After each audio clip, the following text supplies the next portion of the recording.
Let us go then, you and I. When the evening is spread out against the sky like a patient etherized upon a table. Let us go through certain half-deserted streets, the muttering retreats of restless nights in one-night cheap hotels and sawdust restaurants with oyster shells. Streets that follow like a tedious argument of insidious intent to lead you to an overwhelming question. Oh, do not ask, what is it? Let us go and make our visit. In the room the women come and go, talking of Michelangelo. The yellow fog that rubs its back upon the window panes, the yellow smoke that rubs its muzzle on the window panes, licked its tongue into the corners of the evening, lingered upon the pools that stand in drains, let fall upon its back the soot that falls from chimneys, slipped by the terrace, made a sudden leap, and seeing that it was a soft October night, curled once about the house and fell asleep. And indeed there will be time for the yellow smoke that slides along the street, rubbing its back upon the window panes. There will be time to prepare a face to meet the faces that you meet. There will be time to murder and create, and time for all the works and days of hands that lift and drop a question on your plate. Time for you and time for me. And time yet for 100 indecisions, and for 100 visions and revisions before the taking of a toast and tea. In the room the women come and go, talking of Michelangelo. And indeed there will be time to wonder, do I dare? And do I dare? Time to turn back and descend the stair with a bald spot in the middle of my hair. They will say how his hair is growing thin. My morning coat, my collar mounting firmly to the chin, my necktie rich and modest, but asserted by a simple pin. They will say, but how his arms and legs are thin. Do I dare disturb the universe? In a minute there is time for decisions and revisions which a minute will reverse. For I have known them all already, known them all. Have known the evenings, mornings, afternoons. I have measured out my life with coffee spoons. I know the voices dying with a dying fall beneath the music from a farther room. So how should I presume? And I have known the eyes already, known them all. The eyes that fix you in a formulated phrase, and when I am formulated, sprawling on a pin, when I am pinned and wriggling on the wall, then how should I begin to spit out all the butt ends of my days and ways? And how should I presume? And I have known the arms already, known them all. Arms that are braceleted and white and bare, but in the lamplight downed with light brown hair. Is it perfume from a dress that makes me so digress? Arms that lie along a table or wrap about a shawl? Should I then presume? And how should I begin? Shall I say, I have gone at dusk through narrow streets and watched the smoke that rises from the pipes of lonely men in shirt sleeves leaning out of windows? I should have been a pair of ragged claws scuttling across the floors of silent seas. And the afternoon, the evening sleeps so peacefully, smoothed by long fingers, asleep, tired, or it malingers, stretched on the floor here beside you and me. Should I, after tea and cakes and ices, have the strength to force the moment to its crisis? But though I have wept and fasted, wept and prayed, though I have seen my head, grown slightly bald, brought in upon a platter, I am no prophet, and here's no great matter. I've seen the moment of my greatness flicker, and I've seen the eternal footman hold my coat and snicker, and in short, I was afraid. And would it have been worth it after all, after the cups, the marmalade, the tea, among the porcelain, among some talk of you and me? Would it have been worthwhile to have bitten off the matter with a smile? To have squeezed the universe into a ball, to roll it towards some overwhelming question, to say, I am Lazarus, come from the dead, come back to tell you all, I shall tell you all. If one, settling a pillow by her head, should say, that is not what I meant at all. That is not it, at all. And would it have been worth it, after all?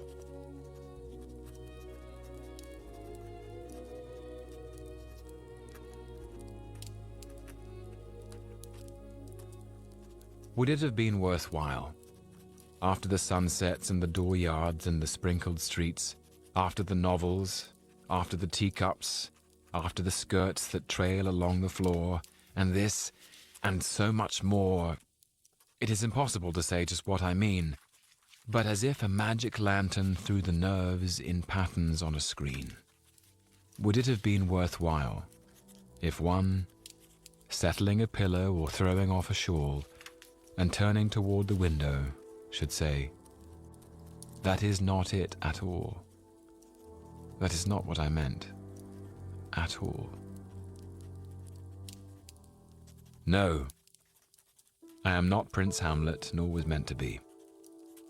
I am an attendant lord, one that will do to swell a progress, start a scene or two, advise the prince, no doubt an easy tool, deferential, glad to be of use, politic, cautious, and meticulous. Full of high sentence, but a bit obtuse. At times, indeed, almost ridiculous. Almost at times, the fool. I grow old. I grow old.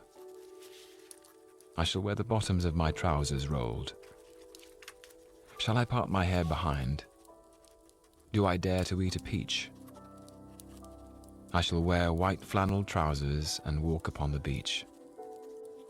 I've heard the mermaids singing, each to each. I do not think that they will sing to me. I have seen them riding seaward on the waves, combing the white hair of the waves blown back when the wind blows the water white and black. We have lingered in the chambers of the sea, by sea-girls wreathed with seaweed red and brown, till human voices wake us and we drown.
I know, my dear.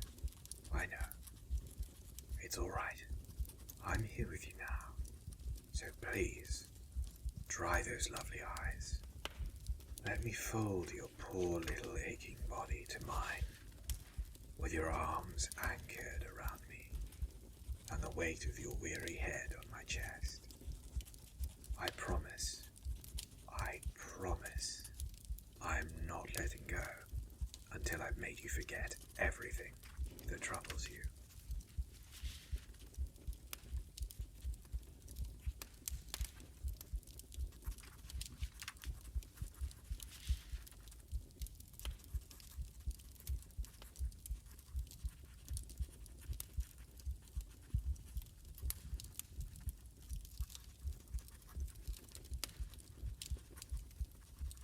Oh, my sweet pet, please do not cry. It wounds me to see you in pain. Stop apologizing for yourself. You are the reason I'm here. Tell me, what is it that hurts you? Is it your hands, your head, your heart? No matter. I'm going to hold your tired hands until they stop hurting you. Kiss your aching head until it stops tormenting you. And hold your heavy heart against mine until you fall asleep in my arms.